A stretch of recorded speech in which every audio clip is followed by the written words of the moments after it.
இசையமைப்பாளர் இளையராஜா சமீபத்தில் ஏற்பட்டிருக்கும் சர்ச்சைகளுக்கு வீடியோ ஒன்றை வெளியிட்டு பதிலளித்துள்ளார். இசையமைப்பாளர் இளையராஜா தனது பாடல்களை அனுமதி இல்லாமல் யாரும் பயன்படுத்தக்கூடாது என்று தொடர்ந்து கூறி வருகிறார். இதனையடுத்து நடிகர் ரஜினிகாந்தின் கூலி திரைப்பட அறிவிப்பு டீசரில் தனது பாடலை அனுமதியின்றி பயன்படுத்தியதாக வழக்கு பதிந்தார். இதனையடுத்து சமீப காலமாக இளையராஜாவை சுற்றி பல சர்ச்சைகள் உருவாகத் தொடங்கின. தற்போது இது தொடர்பாக இளையராஜா ஒரு வீடியோவை தனது எக்ஸ் தள பக்கத்தில் வெளியிட்டுள்ளார்.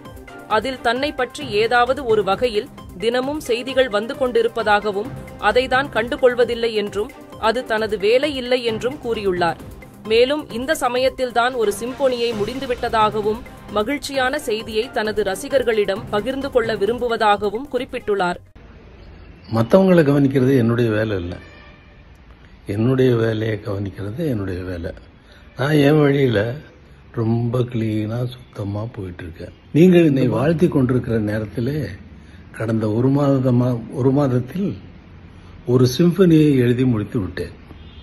இங்கே ஃபிலிம் சாங்ஸையும் எடுத்துட்டு இடையில் இருக்கக்கூடிய சில இடங்களுக்கும் விழாக்களுக்கும் சென்று தலையை காட்டிவிட்டு இதெல்லாம் நடந்து கொண்டிருந்தாலும் ஒரு சிம்பனியை 35 நாட்களில் முழுவதுமாக 4 மூமெண்ட்ஸ் உள்ள சிம்பனினா என்னவோ அதை எழுதி முடித்து விட்டேன் என்ற சந்தோஷமான செய்தியை, எனக்கு சந்தோஷமான செய்தியை நான் உங்களுக்கு சொல்லிக் கொள்கிறேன்.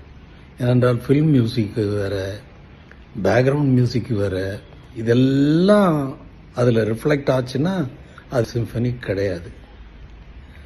அதனால் அது ஒரு பியூர் சிம்பனியாக எழுதி முடித்திருக்கிறேன் என்பதை உங்களுக்கு ரசிகர்களுக்கு, என்னுடைய ரசிகர்களுக்கு உற்சாகமான இந்த செய்தியை நான் தெரிவித்துக் கொள்கிறேன் மகிழ்ச்சியோடு.